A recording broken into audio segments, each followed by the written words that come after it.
Hello and welcome back to Paranormal NL Podcast, located in Newfoundland and Labrador, Canada. I'm your host, Jen Noseworthy.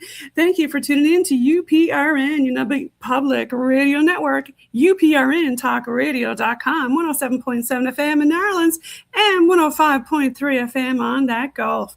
Watch and listen to PNL Podcast every Tuesday at 5 p.m. Eastern with a YouTube live chat watch party with yourself, me, Jen, your host, and a few BOG team members. Now, for tonight's Call of the Sea episode on UPRN segment number 80, I've got a special guest waiting backstage from St. John's, Newfoundland, Canada, who I'll bring on shortly. Now, I hope everybody had a great Victoria Day holiday in Canada yesterday, but now it's time to grab your favorite summer beverage, a few mermaid munchies, and get ready for the show tonight.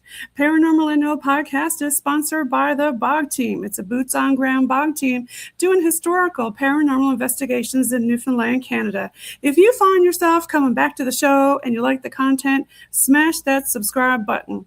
Gratitude, folks. It all helps. Now grab your PNL Podcast and BOG team merch at TeePublic on our link tree, Paranormal NL Podcast. All BOG team music heard in the intro and the exit is available for download and use on all social media and streaming music platforms. PNL Podcast believes in supporting international paranormal networking and highlighting global paranormal people, places, and things. Now, let's get on with the show. I have to give a big shout out first to who introduced me or suggested tonight's guest, and that's Canadian veteran with the Royal Canadian Legion and dance instructor Jim Russell from Jolly Roger Enterprises. Now I'm going to bring on stage all the way from St. John's, Newfoundland. I've got Miss Amanda. Welcome. Hi, thanks for having me. Thanks for being on the show tonight. Now, Amanda, tell the folks listening around the world on UPRN, United Public Radio Network, a little bit about yourself and how to pronounce your last name properly, because I didn't ask you backstage. That's okay. So my name's Amanda Labante. The Labonté is it's French. It's a French Canadian last name, and I'm a writer and a publisher here in St. John's, Newfoundland. I have 8 books out right now. Always working on something else. And my first book, and and that turned into a trilogy of books, is the Call of the Sea series, and that's specifically a mermaid trilogy set here in Newfoundland on the East Coast. Thank you so much for being on the show tonight. You know, we don't have a whole lot of Newfoundland and Labrador guests. I did a lot of them in, I want to say, season 1 and 2. I almost had the entire MUN Department of Folklore on. And when I heard that you do some folklore, especially in your books, I was really intrigued, and I really wanted to have you on and give some more Canadian spirit here on the UPRN network. So I'm really glad to have you on. So how did it come about with you writing your trilogy books? Yeah, so my first series, the idea kind of came from the region here, from Newfoundland, and specifically the Cape Shore area, which is it's really dominated by like an Irish kind of cultural background, and that's where my mother's family comes from. And we spent a lot of time out there in the summers, and you just have these like beautiful beaches and cliffs, and it kind of lended itself to this like mystical kind of, yes, it's kind of very mermaid. inspiring place, Yeah. isn't it? You know, It's there's beautiful. so many different artists and people who, when they first come here and visit, they really want to come back, and it inspires them to write music and do art and literature. I mean, think of all the different people who we've had here on the island who were inspired. I guess Maud comes to mind for me for that movie, and so many other areas, you know, especially out around the bay, shall we say. And when you come to the sea, no matter where you go, because, you know, I went down to the U.S. for like 25 years, but every Newfoundlander always comes back home. It's true. I think the ocean kind of draws you back. And that was definitely a big part of my inspiration. Yes. And for writing this book, a lot of it came from kind of just the history of the area, and just spending time out there, and growing up, kind of going back and forth to that region, and just drawing on kind of like family stories and family lore, and not necessarily mermaids, but there's a lot of just references to lore and myth that kind of comes from that area. That's kind of, I think it's like a little preserved kind of part of a history. From it's kind of like time. In every Newfoundlander's DNA, right? Yeah. The sea is, a bit of salt is in us, right? No matter if you eat salt beef jigs dinner or not, you got a bit of salt in you if you're from Newfoundland and Labrador. The sea drives you back. But now, which one of these ones do you think sparked, I guess, the biggest interest for? Do you find a certain audience for these books that the trilogy you've written? Yeah, definitely. I think the other books I've written don't necessarily tie to Newfoundland specifically, but these three, because of that link to Newfoundland, sort of, it draws on like a Newfoundland reader, but also like a genre reader. So I would say that's probably the book that I'm like most, I sell the most, and that people talk to me about the most. Do they talk to you about selkies? Because, you know, we hear people talk about that. And I don't know if you want to mention that or talk about some of the folklore that's in your books, or. Yeah, so I haven't heard selkie specifically, but look, when I was researching the book, one of the things that was so interesting to me, and I kind of played into a lot more of like the Celtic lore, because that's kind of the region that speaks to the region. But one of the interesting things about mermaids when I was doing my research is that there's mermaid tales, like there's a concept of mermaids almost everywhere in the world. Everybody has like some sort of there's like, you know, African, Asian, like there's some sort of belief system there about like mermaids, what they look like what them being sighted by sailors or that kind of thing. So I found that really interesting when I was doing research, just how known you know, think of the mermaid, you think of the Little Mermaid or that kind of thing, but like it's around the world. They always talk about the siren, right? Yes, the one that looks so beautiful and, you look down at her, or, the men, because you weren't allowed to have a woman on board. That was No. very bad luck, right? Because Yep. the men would be looking at the woman instead of working. So if they saw a Selkie or heard, the siren calling out to them, it would lure them down. But then when they went and looked over the side, she would pull you over because she was, it turned into something quite different, like an evil one, right? What do you think about that? Well, the myths I came across for Selkies were really interesting too, because there's this one story I read of a man who had married a woman, and she turned out to have been a Selkie, and he hadn't realized it, and she just sort of disappeared. And I did take that kind of fable story and work it in a way into my book. I had a family figure that had kind of just like disappeared, like a grandmother had just sort of like been around and then just sort of disappeared without really any trace. So she wasn't a Selkie, but she was a mermaid. But just the idea of you can draw on so many threads with like when I was a kid stories. growing up in the 80s, it makes me think about the movie Splash. Yes. With Tom Hanks. Yep. That's iconic movie when it comes to mermaids. I loved that movie. Yeah, and there's a bunch of other like different spin-offs and stuff I guess you'll see on Netflix and other places. And of course the cartoon Ariel, who could not talk about her, and all the the crowd, the cartoons who were in there. But in Newfoundland and Labrador, we have quite the few statues of mermaids and stuff around, don't we? Mm-hmm. Yeah. There was there was a whole summer of just mermaid statues all over the city one year. And I was asked if that was the inspiration, and it wasn't specifically. It was cool to see the mermaid everywhere. I think the chocolate factory still has one of them. Newfoundland chocolate factory here. Yeah. So many different coastal cities that I've been to, like in South Texas on St. Patrick Island, they had like a huge number of mermaid statues there. So it seems like all the coastal towns that I ever visited when I was doing like travel nursing across up and down the US, everybody had some sort of mermaid theme going on.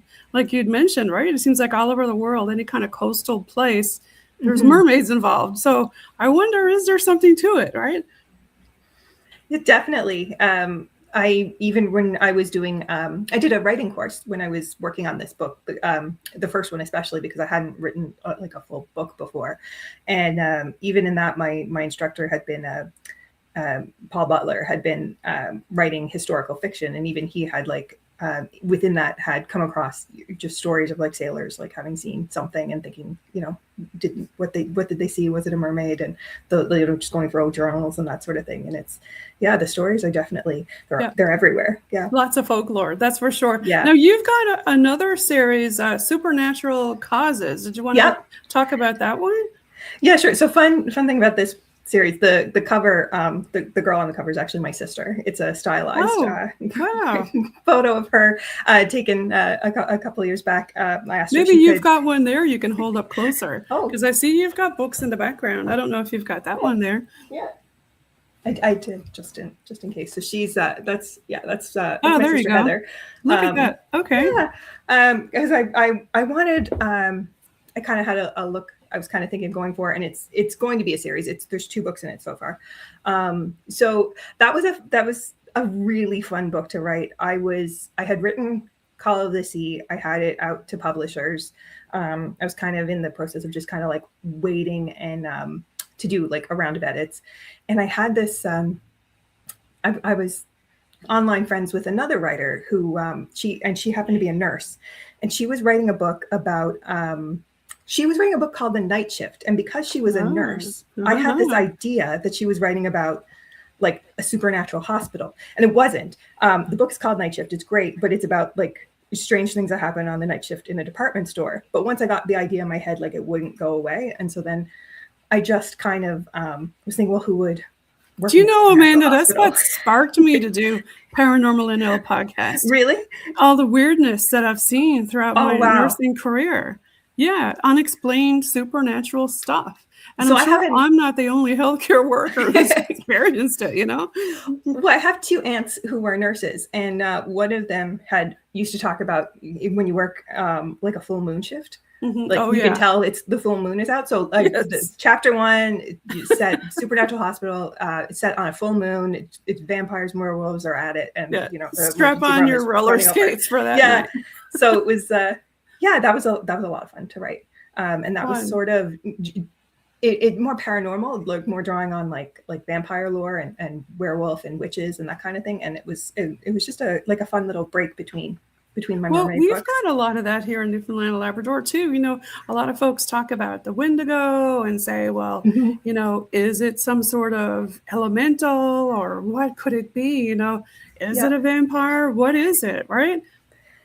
Yeah. And I grew up with a lot of fairy culture and fairy lore. Like out on the Cape Shore, my great grandmother used to leave bread out on her doorstep for the fairies, and those kinds of tales. So Yes. even though I'm not quite writing about fairies specifically, some of the you grow up in kind of that environment, you kind of that's a real popular thing. Yeah, a lot of people do that. Yeah. When they go out in the woods, you got to have a bit of bread in your pocket so the fae won't carry you away, right? Yeah. Yeah, definitely. Now, other people put other stuff in their pockets, like a bit of iron ore or stuff like that. They say that to keep them away. To keep them away. Yeah. Yeah. And if you think about it, cemeteries are lined with what? Gates that are what? Iron. Right? Yeah. And, we've tried different stuff like that at investigations, and it's held them in the room, and it won't come out of the room if you put it over the door. So some people put a horseshoe over the front of their house, right? A lot of people do that for good luck. What is that made out of? Most of the time, it's iron, right? It's iron. Yeah. So it makes you wonder. Now you've got a couple other books. I think this one is a Princess of Premonition. Yeah, so these are so this is it's another trilogy. It's just a little different because each of these 3 books follows a different lead character, but in the same world at the same time. So one kind of flows into the next. Daughters of Aether, is that how you pronounce Ether, it? Yeah, just a weird spelling for ether. It's steampunk inspired, kind of alternate history. Okay. Yeah, sort of what would happen if historical events had played out differently, and airships and that kind of thing. But there's a little bit of a supernatural. Well, I mean, there's a supernatural element because it's an alternate history, but also just within the ether kind of element in that world. Yeah, like the steampunk and the Victorian era seems to be a very popular theme with the paranormal realm, shall we say? Yeah. And I think you're publishing with, is it Engen? Not right now. So these books are. I'll take them off. That's okay. So these books are. I'm self-publishing these books now. My very first book, I did work with a publisher, and it was a lot of fun. They were called Fierce Inc. And they were Halifax based. And when they went under, which a lot of publishing companies do, they ended up just giving our rights back. So, and I did sort of dabble in having publishers after that, but a lot of the time I just liked, I got a big network of authors who self-publish around me, and I just really liked having full control over kind of what I was doing. Yeah, that's the thing about writing. There's a lot of stuff involved with it. You don't realize there's the publisher, and then there's the rights and things like that. Yeah. So a lot of different things go into it, But then you have some other authors who use AI to write. I don't know about what your opinion is on that. I mean, I think there's room for using a tool to kind of help you form something. I think I don't personally use like generative AI, where it would write a story for me. Agreed. Yeah. I liked it. I like it when it comes out of your brain instead of and a lot of times too that technology has been trained on somebody else's work. They've been fed other people's books, and I don't want to take something that somebody else poured all their and I love that hard you're work putting into the Newfoundland culture and the folklore into it, and you can't not do it because you're a Newfoundlander, right? And definitely. Yeah. So you're a very creative person. You've also got the creative learning on the go. Do you want to talk a little bit about this? So it's a business that my mom and my sister actually helped start like 20 years ago now, I think. My mom was a stay-at-home mom for a long time. She went back to university actually while my sister was in university, and they were there together. Okay. And when she graduated, this is what she started. She sort of took all of these skills she'd had as like a stay-at-home mom and channeled it into starting a business that it does an after-school program to kind of help kids and families with get through their homework, get some like enrichment learning, that kind of thing. And then this is like the preschool program there, and to get kids ready for school. That's once upon a time, thing. kindergarten was half a day here, and we used to do the other half the day of the kindergarten, so kids could kind of have the full day kind of covered. But it was a lot of fun. Well, that's great that you're doing that. I mean, there's so many people looking for different programs like that. Yeah. I've got another one I can pull up. And if folks want to get into that, I guess how do they do that? Yeah, they can I think our Facebook page is probably our best place to find information. We're located in like Mount Pearl, Newfoundland. If you go to the creative learning program, because it's the stands for like tutoring, homework, enrichment. That's why there's a the in front of it with the capital letters. But we're pretty active there on Facebook. Yeah, because it's T.H.E. Yeah. Now, what else have I got here? I think that I let's see. Oh, yes. I wanted to ask you about these. I love these mugs and stuff. Like, do you go to like Sci-Fi on the Rock and places like that, to all the different markets and stuff around? I go. I'm going to be at Sci-Fi on the Rock this year. Nice. Okay. And it's a lot of fun. I do. Big shout out to Darren Hain and Sci-Fi on the Rock. And Avalon Expo. I do their expos too, and I've done. So they're in St. John's. I've done the Atlanticon, which is out in Corner Brook, and have had a lot of fun out there. Hoping to get to other places in the country coming up too in the future. Yeah, but there's all kinds of you can do all kinds of things to go with your books. Fun. Yeah, I like that one because you can stick it in your car, right? Now, isn't it nice when you go out to the bookstore and you walk along and then you see this, right? Yes. Yeah, that's pretty cool. So what bookstores are you at here in Newfoundland and Labrador? So I was really lucky with with this Call of the Sea book. When that first came out, this is the first edition, and that was actually like all over the country. I think that picture might have been taken. One of the pictures I got online, they were taken in like the Eaton Center in Toronto. Like they just had it all over the place, and that was a lot of fun. But here in Newfoundland, you can get it in bookstores on the island. I'm also on Amazon. Yeah. On Amazon, okay. Yeah. And it's ebook on Amazon as well. And a lot of people ebooks on Amazon. Ebook. Yeah. Do you ever do like readings and stuff at the libraries and that? I have, yeah, and I hadn't done much before. That's an Avalon Expo. Yeah, that was a lot of fun.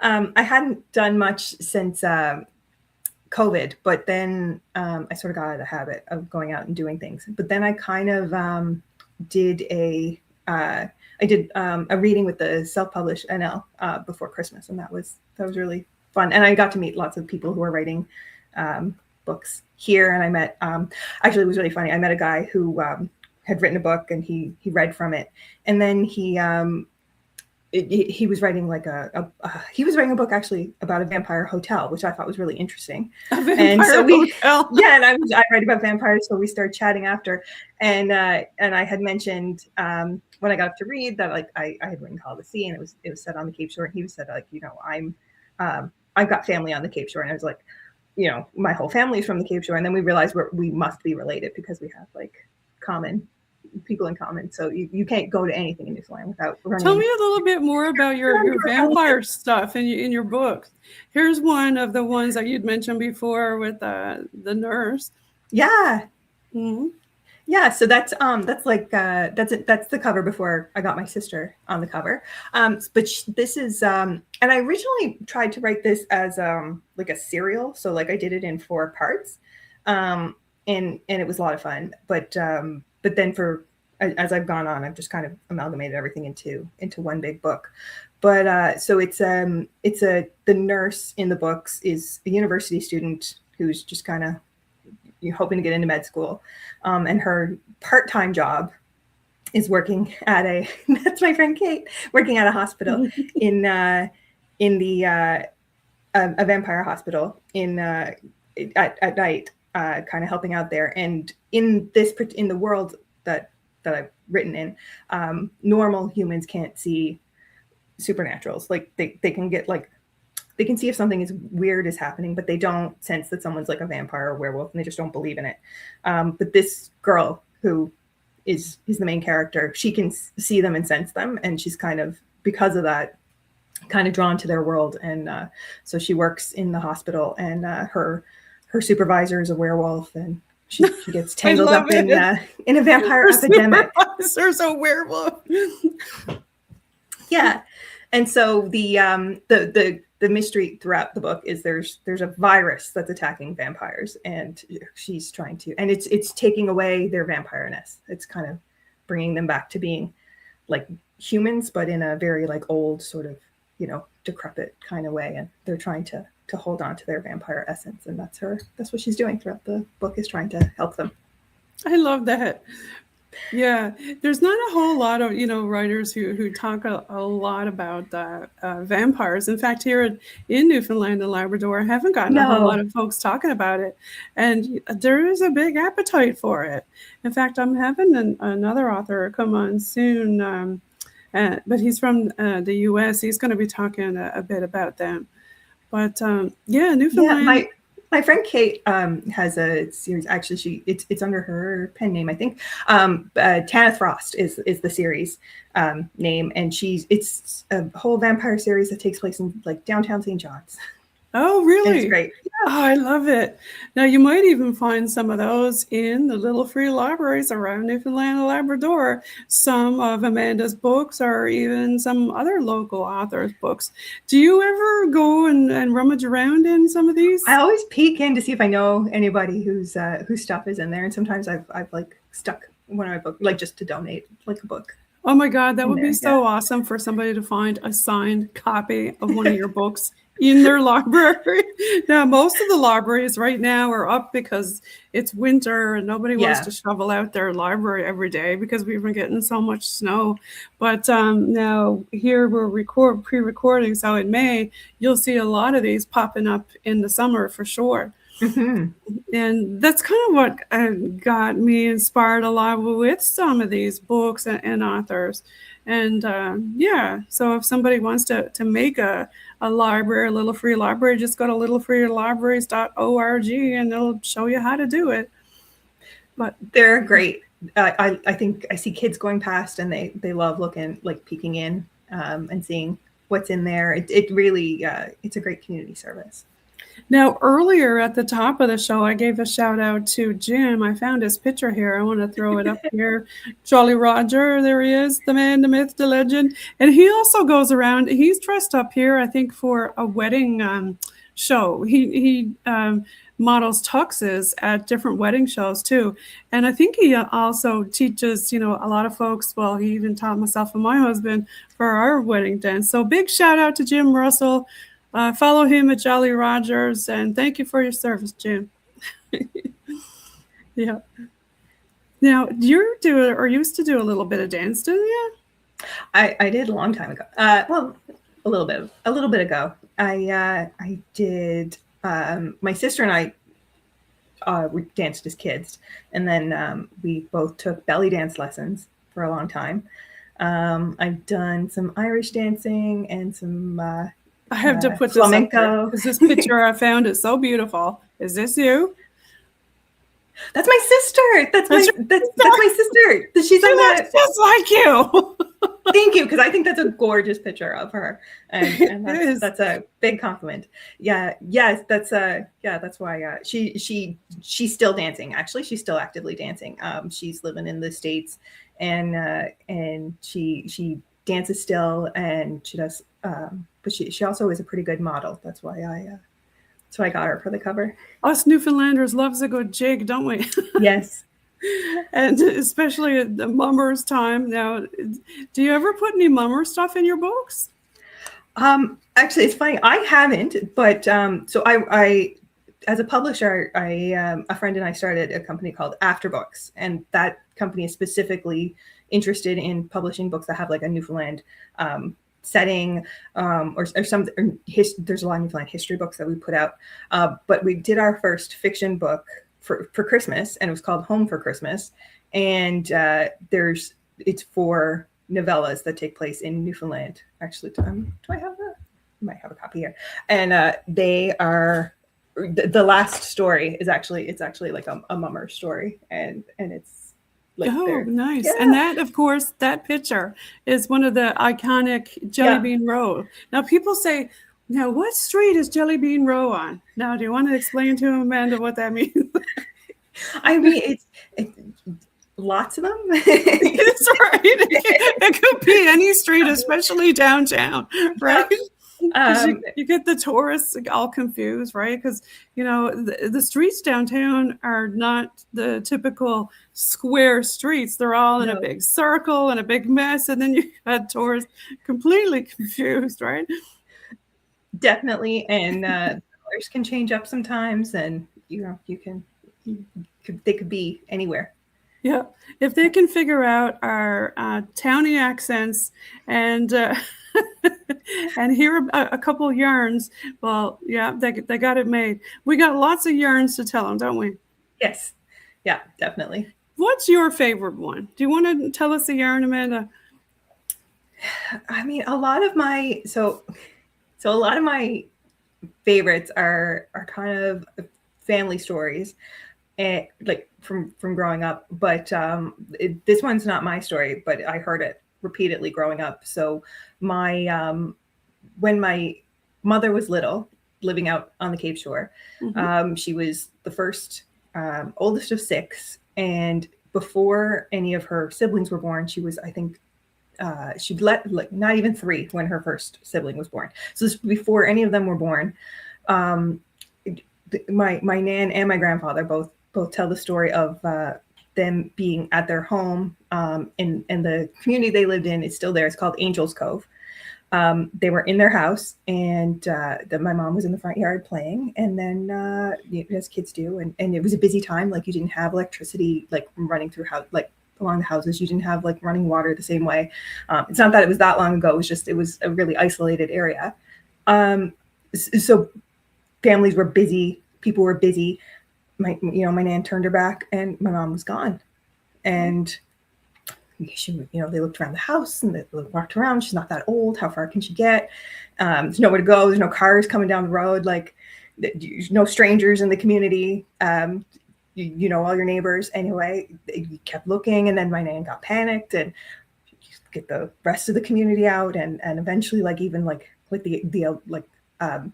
there was a woman in the community who was older, who even she came out looking for this toddler who had gone. And my grandparents swear she was gone for about an hour.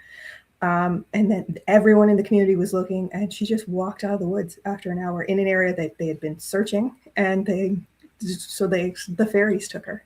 I was just going to say, I was waiting for you to say it. I didn't want to say nothing. I was waiting. No way. Did the fairy take her? She didn't have no bread on her. She didn't, and they did. I mean, she jokes that it was, it was probably like that story, The Ransom of Red Chief. They brought her back because she was too much trouble. but that's what they swear, because both my grandparents and all the people who were there that day swear they looked in all those areas. They scoured the whole area she could have been in. When you were a kid and you went out around the bay and then you went exploring, right? You either went in the woods, or more than likely, if there was a house, usually that house had its own private beach or something. So you always end up down by the beach somewhere. And of course, your parents would be freaking out because you're like, oh no, she's down by the beach again, right? the tide is coming in, right? Because we used to do that. We would wait for the tide to go out, And then we go picking like periwinkles and looking at all the starfish and, looking for mermaids, right? When you were at that age. Definitely, yeah. Yeah, and we'd always pick up we used to call them pricklies. We'd get a bucket, and we'd get the little minnows, the fish, right, in the bucket. Yeah, did you do that too when you went to the beach? Yeah, and then, definitely. When you got older, then you went running after the capelin, when the capelin started rolling. Yes. Do you want to talk about that to the folks listening around the world who don't really know what that is? It's the funniest thing. It's because we also talk about capelin weather, like in the spring, like going into summer, you have you could be having like gorgeous weather, and then you'll just get like this turn, and it gets foggy, it gets cold again, and it's it's the capelin season, and it always happens. And then the capelin start rolling in, and you can kind of we used to go to Middle Cove Beach out not far from town, and you could see like the line of them from the beach, like you could see like the shadow in the water of just like the capelin like rolling in, and you'd be down on the beach, people be down trying and to it could happen in a split second like that. Oh, you could be on the beach, and then all of a sudden, the capelin's here, and then everybody's scrambling, and then the beach is full. Yes, full, like or in some minutes. People don't have a bucket, so they're like, here, quick, use an onion bag and tie it on a rope, or tie it on a stick. So my grandfather used to, because my grandparents moved to town when my mom was young, but my grandfather like had been a fisherman, and he had a big net, like with a cast net. But he had like with a stick, he could like control it, but it was a big net on the end, and he would go and just like swoop it and then like dump out fish for other people like to fill their buckets. And I remember being like so small that I could like hold on to the pole of the net and kind of like go with him, like to catch the. A lot of the fish tourists, like, they love catching them, but then people say, well, what do you do with them? Yeah. Well, a lot of people would smoke them and eat them whole. Some people would use them for bait, because some of the fishermen, right? Yeah. But I remember as a kid eating whole capelin that were smoked, and come to think of it, it sounds kind of gross, right? Because the guts and everything are in it. Like, ew, right? I remember like my grandmother like cutting the heads off and then like cooking them, like frying them. Frying them? Okay. Yeah, but like not like I think I was more interested in catching them than eating. Right. Yes. Definitely. I remember that part as a kid for sure, catching them. Yeah. Yeah, that's for sure. Now, let's see here. I'll move to another one of your books here. So we talked about book one, and did we talk? Yeah. I know you talked a little bit about Drawn to the Tides. Now, there's a picture of a guy with a guitar. Yes. There's some music involved in this one? Yeah, so the premise with these books, there's mermaids. But the point of view characters is actually the main one is it's a teenage boy who he's the one who kind of encounters the mermaid and meets the mermaid and that sort of thing. But he hears a singing voice, and he can kind of like Ariel, right? That she used to sing. And he is musical, so he can kind of like channel the hear, like kind of almost like tuning a radio. He's got like a gift for music, and he has a twin brother who also is involved in the story, and he's very artistic, so he can kind of they're twins, and they each were born with like a gift. Do they get the girl though? I mean, eventually wouldn't be. You don't want to give away the story, right? but there's a guy and a girl on the third cover. So I was just going to say, it looks like you might have got the girl, and she probably looks like she grew a bit of legs there.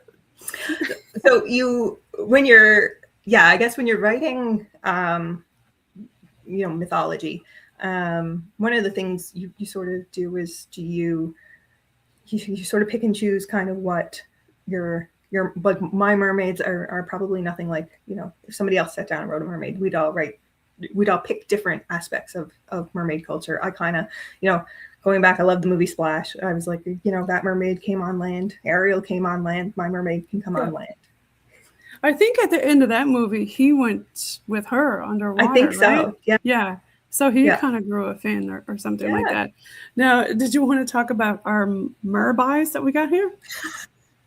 I do have I had their calendar back in the, I don't think they made one recently, but. You have the calendar? I do. Oh my God, go get it. I want to say, I haven't seen it. I'll dig it out. But I'm pretty sure. I'll wait for you. I'm going to pull up another picture while you're gone to get it. I don't know where it went. Oh no.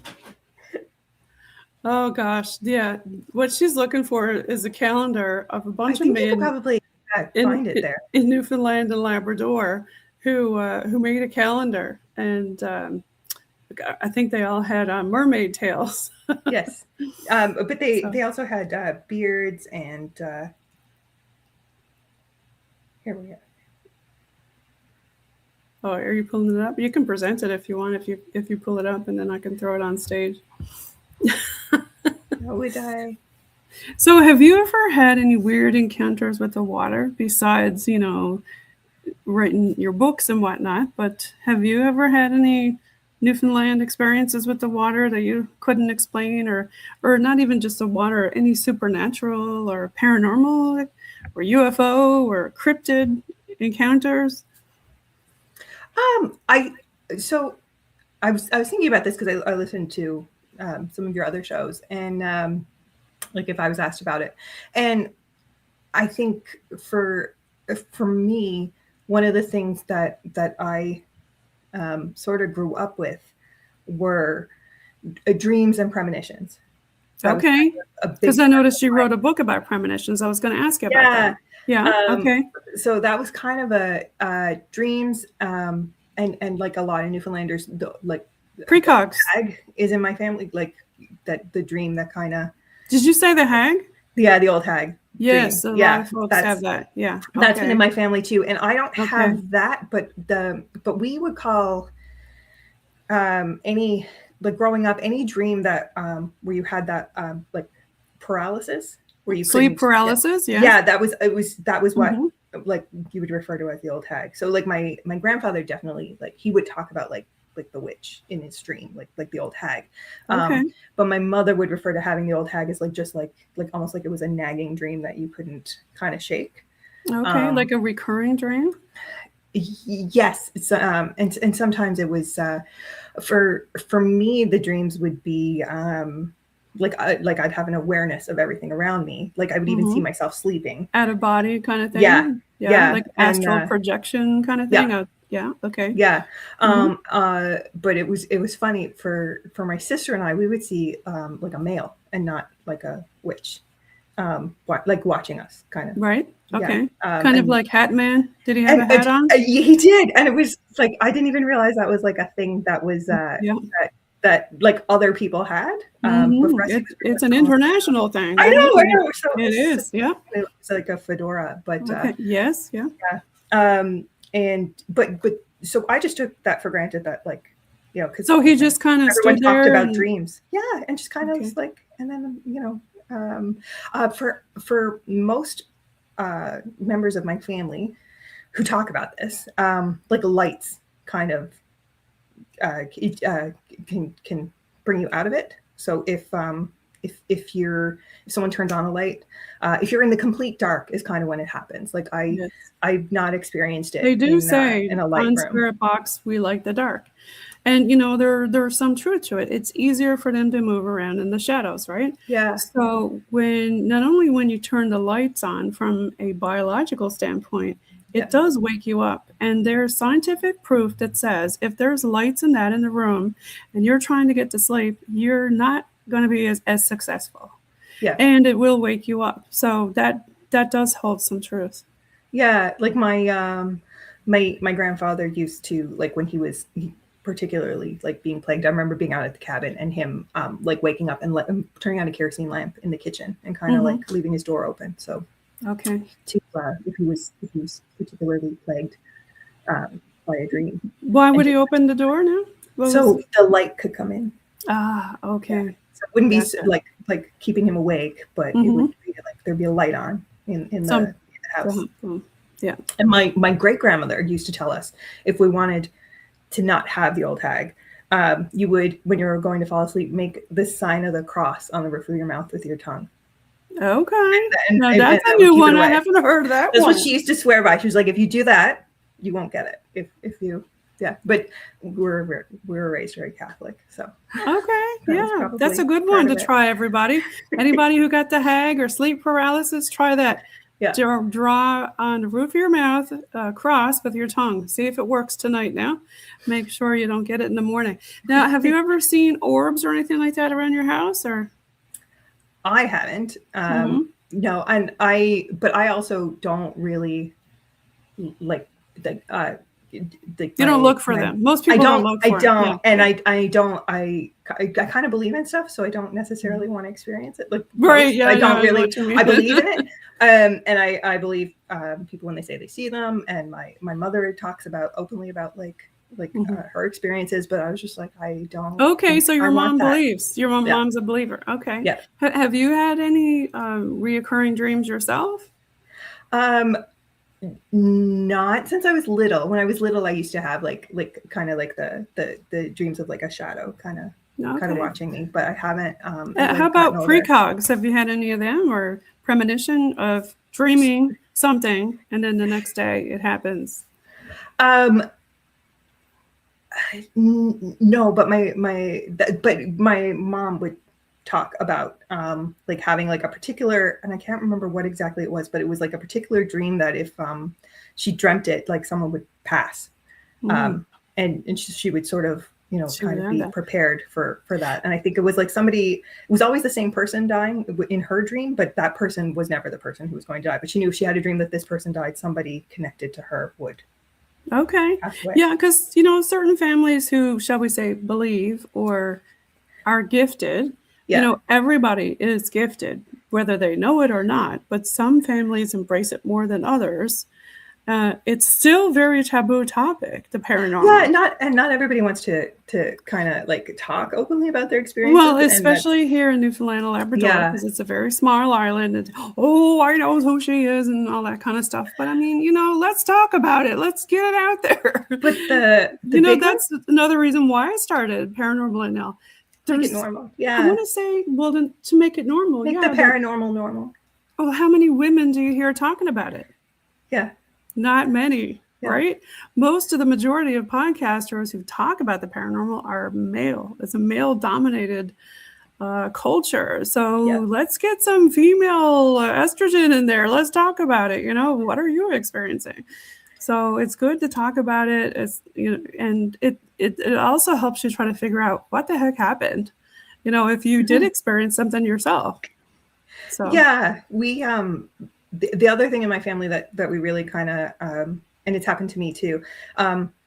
When sometimes if a picture falls off the wall for no reason, that's usually a sign that something's going to happen, and it usually